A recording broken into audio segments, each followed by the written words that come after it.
మహాశివునికి నీరు, శ్రావణమాసం ఎందుకు అంత ప్రియమైనవో తెలుసా? శివునికి జలాభిషేకం చేయడం ద్వారా పులకించిపోతాడని అంటారు.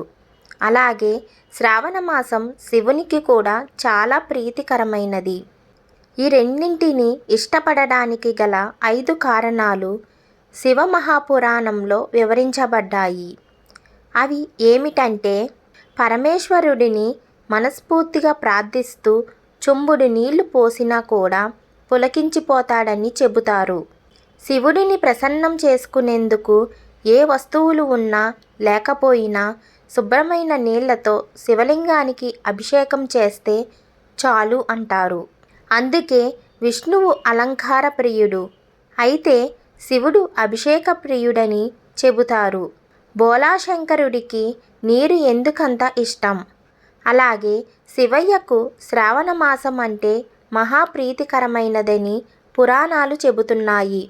ఈ శ్రావణమాసంలో భక్తి శ్రద్ధలతో ఎటువంటి పూజా కార్యక్రమం చేపట్టినా అది అనేక రెట్లు ఫలితాలను ఇస్తుంది.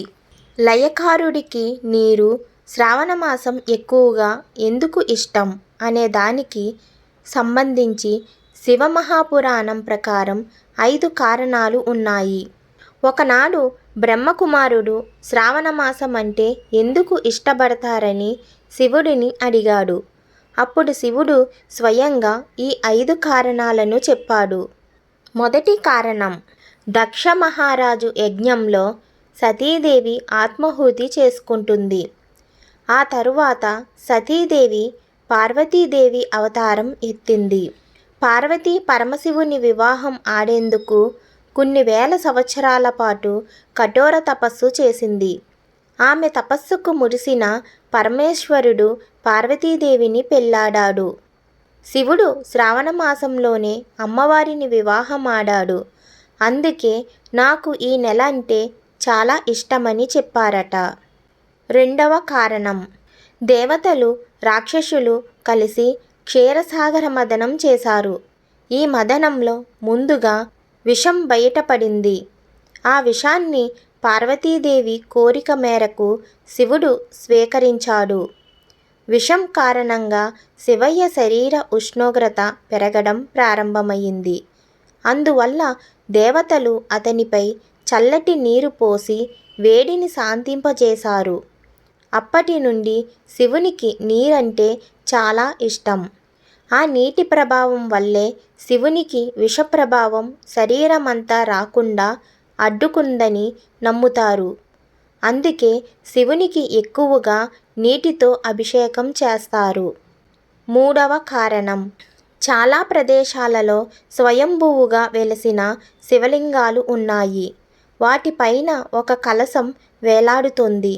దాని నుండి నీరు చుక్కలుగా పడుతుంది. దానిని జలధార అంటారు. సహజ సిద్ధమైన శివలింగం ఎక్కడ ఉందో అక్కడ కూడా నీటి ప్రవాహం ఉంటుంది. ఇది వర్షాకాలంలో చల్లదనాన్ని అందిస్తుంది. నాలుగవ కారణం, శివుని తలపై చంద్రుడు, గంగామాత ఉన్నారు.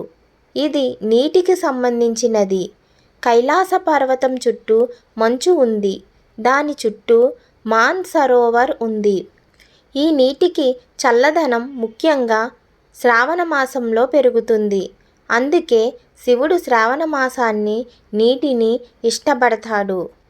ఐదవ కారణం, శివుడు శ్రావణమాసంలో భూమిపై అవతరించి తన అత్తామామల ఇంటికి వెళ్ళాడని కూడా చెబుతారు. అక్కడ ఆయనకు అర్ఘ్యం, జలాభిషేకంతో స్వాగతం పలికారు. అప్పటి నుండి ప్రతి సంవత్సరం శ్రావణంలో శివుడు తన అత్తామామల ఇంటికి వస్తాడని, అందుకే ఈ మాసం అతనికి ప్రీతికరమైనదని నమ్ముతారు.